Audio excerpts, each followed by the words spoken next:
Global Typhoon, Chairman TV. Weather update. Helping homeless people. Please subscribe.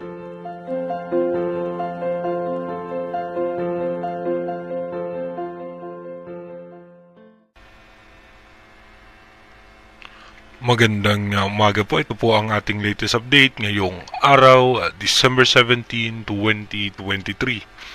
Kanina nga pong alas 2 ng umaga ha. Ito nga pong low pressure area na ating minomonitor ay isa ng ganap na bagyo. At ito nga po ay si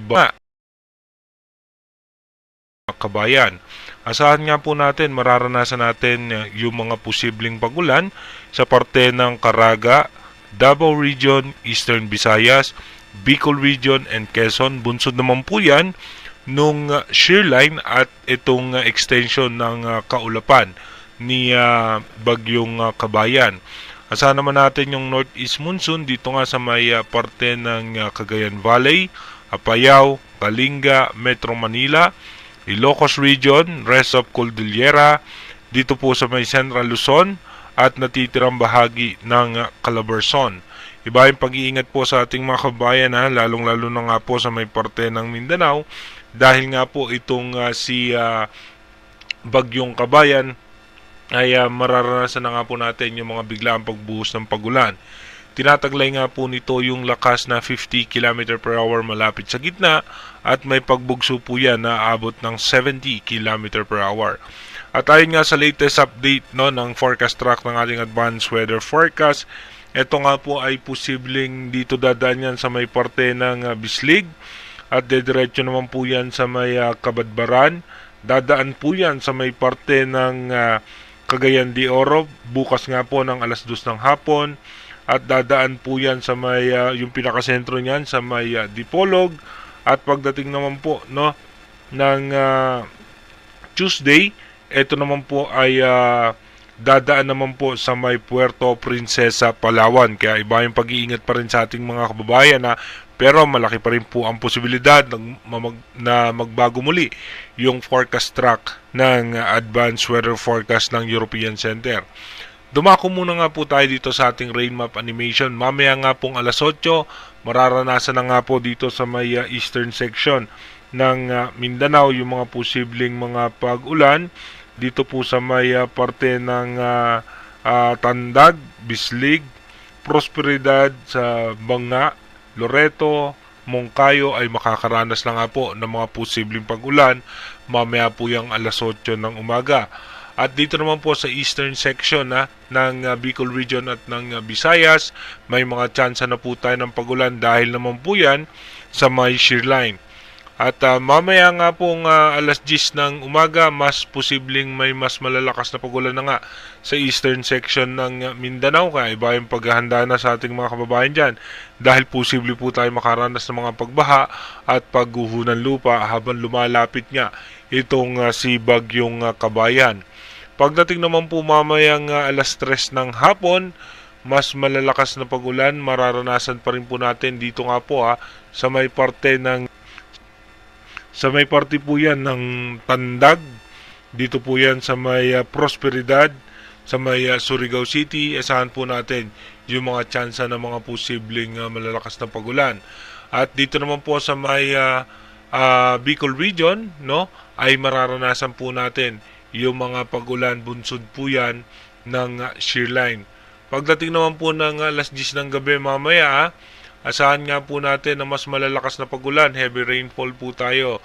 Dito nga po sa may parte ng Tandag pa rin, sa may Surigao City, at maging dito nga po sa may parte ng dito po yan sa may parte ng Kabadbaran, at dito po sa may parte ng Tacloban, sa may Silago, meron din po tayo mga pagulan dyan. Asahan din natin sa Borongan, sa Gian, Dolores ay makakaranas po tayo ng masungit na panahon. At pagdating naman po ng kinabukasan ng alas 3 ng madaling araw, December 18, asahan po natin na may mas malalakas na pagulan nga po. Ito na po yung posibilidad na tatawid na ng kalupaan itong pinakasentro ni bagyong Kabayan. Kaya iba yung pag-iingat sa ating mga kababayan dahil nga po makakaranas na naman tayo ng mga pagbaha at pagguho ng lupa. Dumako na nga po tayo sa ating advanced weather forecast. Dito nga po sa ating advanced weather forecast, mapapansin nga po natin yung nitong kilos nitong si bagyong Kabayan. Dito nga po mapapansin natin na ito nga po yung pinakasentro po niyan ay posibleng dumaan dito nga po sa may parte ng Hinatuan, no? Pagdaan po niyan sa may Hinatuan, dediretso naman po yan dito sa may Butuan. Pagkatapos po bababa po yan ng bahagya sa may Magsaysay at dediretso naman po yan sa Balingasag. Tapos dediretso po yan ng Cagayan de Oro. Tapos dadaan po yan sa coastal water ng Iligan. Tapos dediretso naman po siya sa may Sergio Ismeña Sr. At dediretso po yan, lalabas po yan dito sa may Munukan. At dediretso na po yan ng Tuesday dito po sa may Puerto Princesa, Palawan. Ayan po yung kanyang possible scenario. Pagdating nga po ng December 20 ay lalabas na po yan ng Philippine Area of Responsibility. Habang December 21 ay lalakas muli ang amihan at pagdating po ng December 22 magpapaulan pa rin po dito sa may parte ng Bicol Region, Central Luzon at dito sa may Northern Luzon itong shear line. Kaya iba yung pag-iingat pa rin sa ating mga kababayan dahil tuloy-tuloy na naman po na makakaranas tayo ng mga pag-ulan. By December 23, mas malalakas na pag-ulan asahan natin sa Southern Luzon.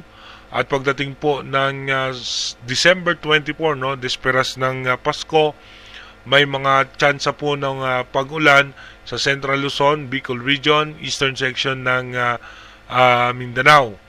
Pagdating naman po ng December 25, araw ng Pasko, may mga tsansa po tayo ng mga pag-ulan sa eastern section ng Northern Luzon, Central Luzon, and Bicol Region.